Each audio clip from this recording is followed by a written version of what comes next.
एक दिन एक लड़का गौतम बुद्ध के पास आया और बोला, बुद्ध, मेरी उम्र तो बढ़ रही है, लेकिन मेरा शरीर मेरी उम्र की तुलना में कई गुना तेजी से बुढ़ापे की तरफ जा रहा है।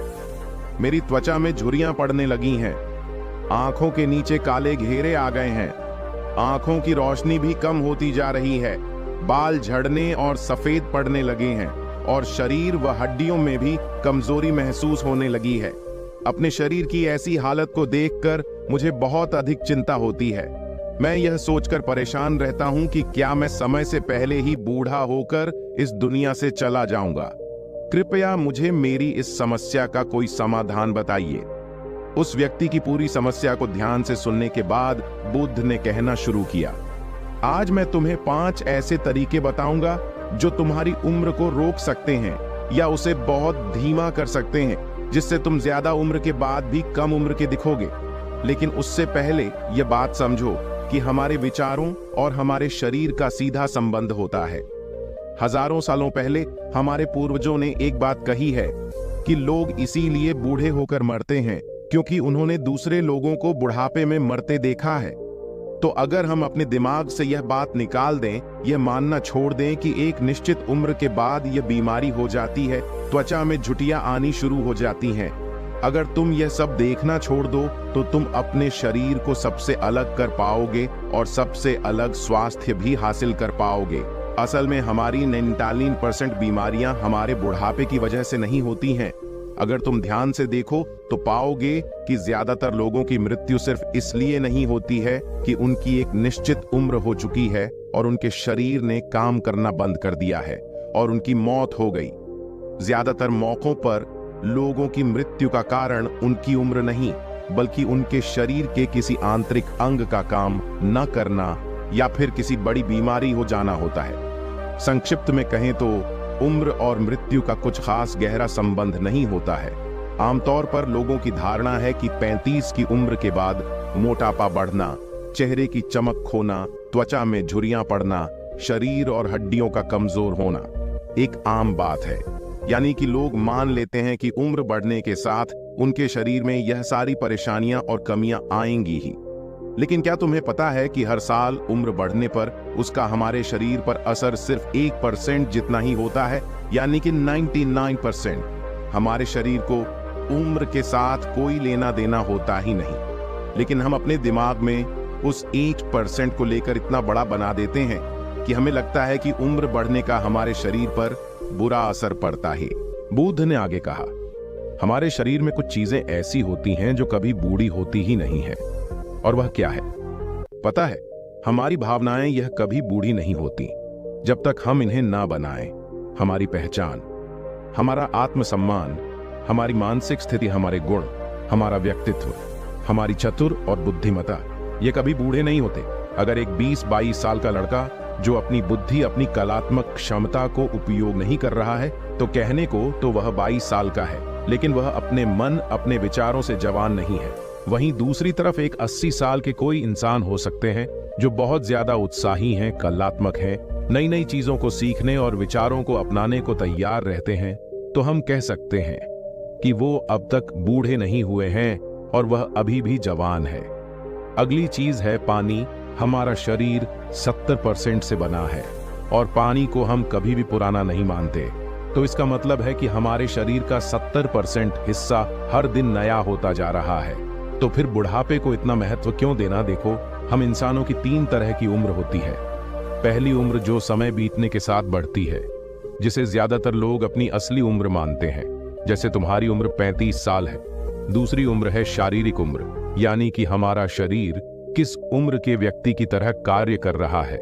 जैसे कि अगर किसी व्यक्ति की उम्र 55 साल है, लेकिन अगर उसका शरीर 35 साल के व्यक्ति की तरह कार्य कर रहा है, तो हम कहेंगे कि वह 55 साल का, लेकिन उसकी शारीरिक उम्र 35 साल ही है।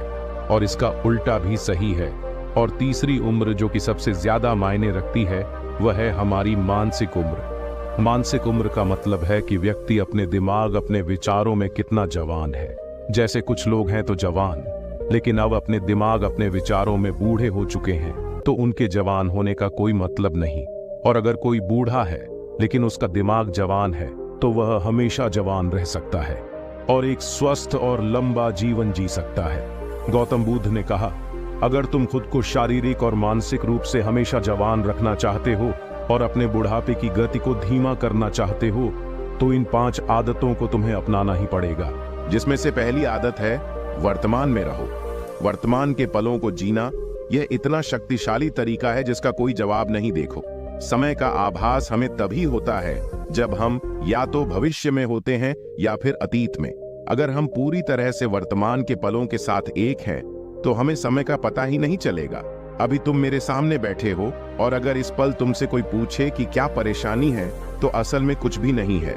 इंसान अगर अतीत के दर्द को याद करे या फिर भविष्य के डर को याद करे तभी परेशानी आती है, जीवन में भी और शरीर में भी। लेकिन अगर व्यक्ति वर्तमान में आ जाए तो कुछ है ही नहीं। बस तुम इस बात को समझो कि तुम जितना अतीत या भविष्य में रहते हो तुम उतनी ही तेजी से अपनी शारीरिक उम्र को बढ़ाते हो, लेकिन जितना तुम वर्तमान में रहोगे उतने ही जवान रहोगे।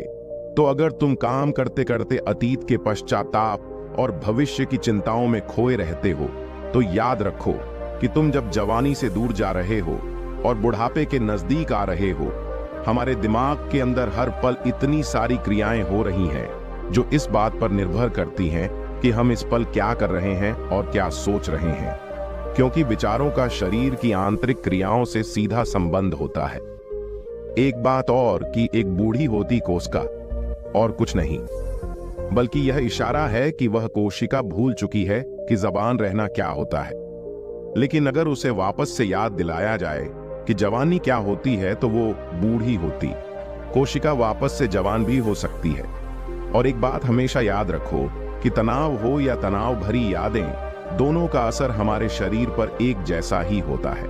तो अगर भले ही अभी तुम्हारे जीवन में कोई तनाव नहीं है, लेकिन अगर तुम किसी पुरानी बात को अभी तक लेकर बैठे हो जो तुम्हें उस समय भी परेशान कर रही थी और अब भी कर रही है, तो तुम्हारा शरीर और भी ज्यादा बूढ़ा और बीमार होता चला जाएगा। बुढ़ापे का मतलब सिर्फ झुर्रियां या कमजोरी नहीं है। बुढ़ापे का मतलब है कि तुम्हारा शरीर उतना अच्छे से काम नहीं कर पा रहा है। तो अगर अतीत में तुम्हारे साथ कोई ऐसी घटना घटी जिसने तुम्हें बहुत दुख पहुंचाया या कहीं किसी ने अपमान कर दिया था, और अगर तुम आज भी उसके ही बारे में सोचकर अंदर ही अंदर घुट रहे हो, तो ऐसे विचारों का तुम्हारे शरीर पर बहुत ही नकारात्मक प्रभाव पड़ेगा। भले ही वो असल तनाव नहीं बल्कि तुम्हारे अतीत की बुरी यादें हैं, लेकिन वो भी तुम्हें उतना ही नुकसान पहुंचाएंगे जितना असल जिंदगी का तनाव पहुंचाता है।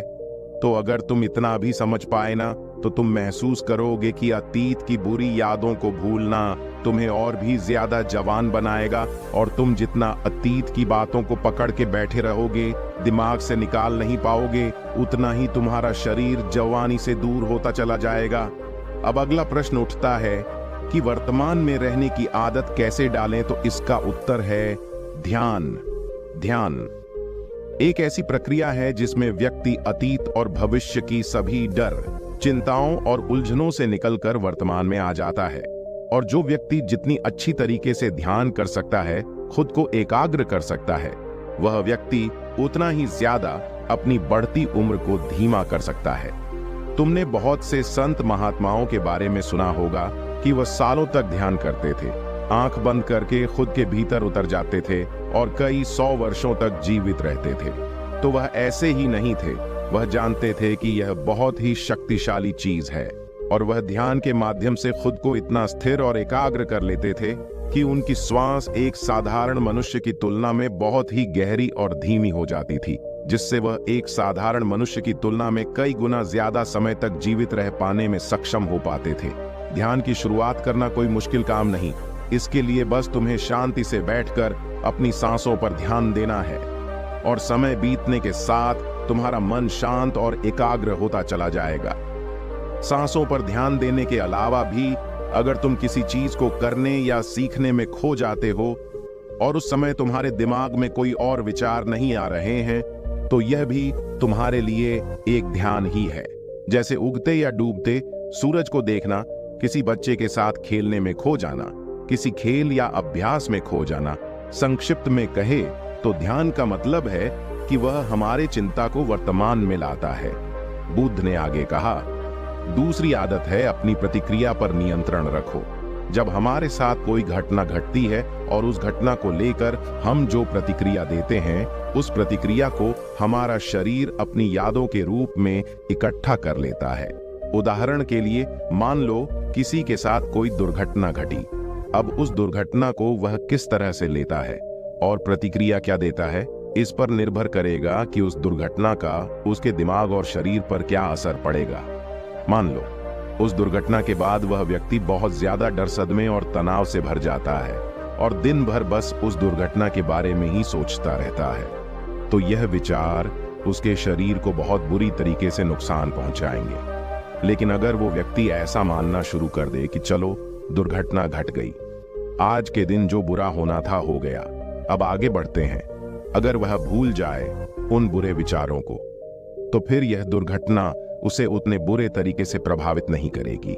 किसी ने अपमान कर दिया, यह एक घटना है, लेकिन अगर उस घटना को लेकर तुम्हारी प्रतिक्रिया यह रही कि चलो कोई बात नहीं, आज उसका दिमाग कुछ ठीक नहीं रहा होगा या आज वह गुस्से में रहा होगा, अगर तुम भूल जाते हो उस अपमान को, तुम्हारे दिमाग में उस घटना को लेकर कोई विचार ही नहीं है, तो इसका मतलब तुम्हारी प्रतिक्रिया बहुत सकारात्मक थी और उस घटना का तुम्हारे दिमाग पर कोई बुरा असर नहीं पड़ेगा।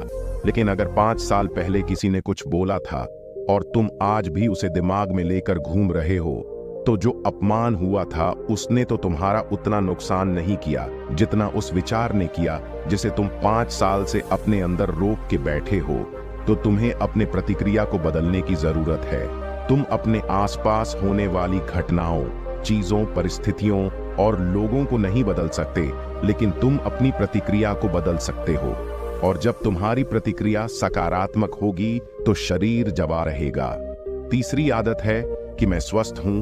हो सकता है तुम कभी किसी खराब समय से गुजर रहे हो, तुम्हारा स्वास्थ्य ठीक ना हो या तुम किसी बड़ी बीमारी की चपेट में आ गए हो, लेकिन तब भी तुम्हें इस बात पर पूर्ण विश्वास रखना है कि मैं ठीक हो सकता हूं और जरूर होऊंगा। ज्यादातर लोग जब किसी बड़ी बीमारी की चपेट में आ जाते हैं तो सबसे खराब चीज जो उनके साथ होती है वह यह है कि उनके जीने की इच्छा ही खत्म हो जाती है, क्योंकि उन्हें ऐसा लगने लगता है कि अब मेरा कुछ नहीं हो सकता और मुझे तो ऐसे ही जीना है। तो ऐसी स्थिति में विश्वास बहुत ही शक्तिशाली तरीके से काम करता है, क्योंकि किसी भी इंसान को अगर जिंदा रखना है ना, तो चाहे हम उसे कितनी भी अच्छी से अच्छी दवाई दे दें, कितना ही अच्छा उपचार करा लें, लेकिन वह नहीं बच पाएगा अगर उसके जीवन से यह शब्द चला गया कि मैं ठीक हो सकता हूं और मुझे जीना है।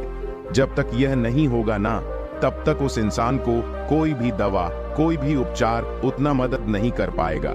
इसीलिए तुम चाहे किसी भी स्थिति में क्यों ना हो, तुम्हारा स्वास्थ्य आज जिस भी स्तर में है उस विश करना शुरू करो कि तुम ठीक हो सकते हो और जवान दिख सकते हो। इसी तरह से जल्दी बुढ़ापा और बीमारी आने का दूसरा कारण है जीवन में किसी लक्ष्य, किसी उद्देश्य का ना होना।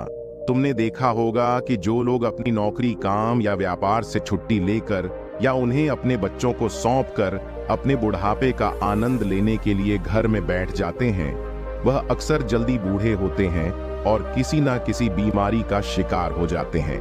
ऐसा होता है जीवन में किसी भी उद्देश्य के ना होने के कारण, क्योंकि ऐसा इंसान कहीं ना कहीं अपने दिमाग को यह संदेश देगा कि अच्छा, मेरे जो उपयोगी दिन थे, काम करने वाले दिन थे, वह अब चले गए। तो जब वो इंसान अपने दिमाग में यह बात बैठा लेगा कि अब कोई उपयोगी दिन नहीं आने वाले, तो कहीं ना कहीं वह अंदर से अपनी मौत का इंतजार करने लगता है कि कब मौत आएगी और वह इस दुनिया को अलविदा कहेगा। तो तीसरी सीख यह है कि विश्वास रखो कि तुम स्वस्थ हो और अपने जीवन के अंतिम दिनों तक अपने लिए कोई ना कोई लक्ष्य बनाए रखो।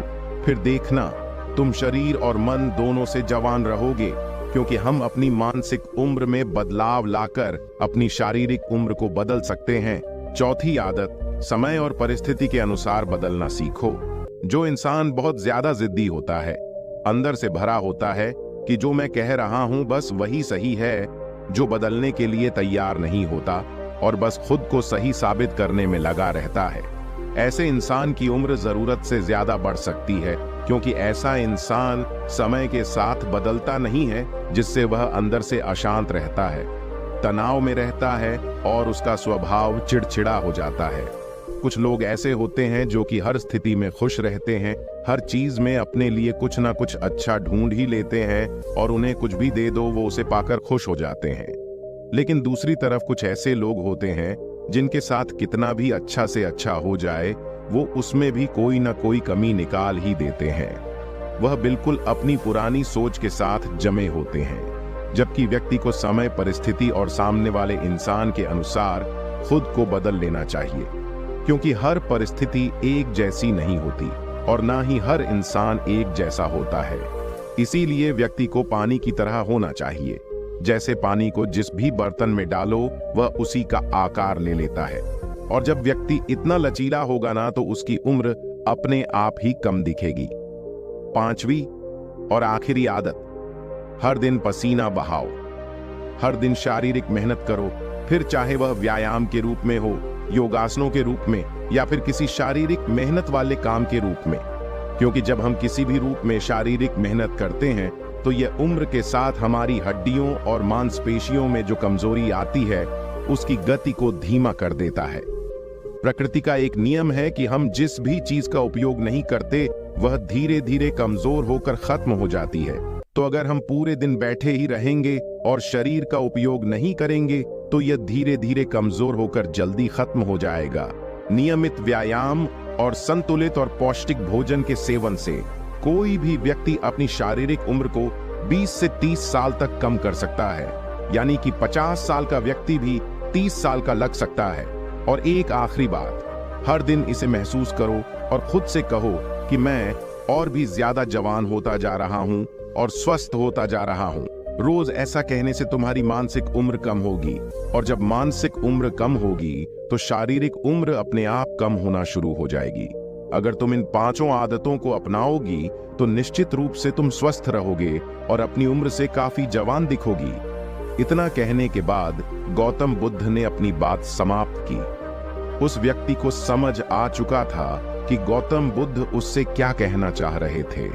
उसने उनके सामने ही इन 5 आदतों को अपनाने का प्रण लिया और उनका धन्यवाद कर वहां से चला गया।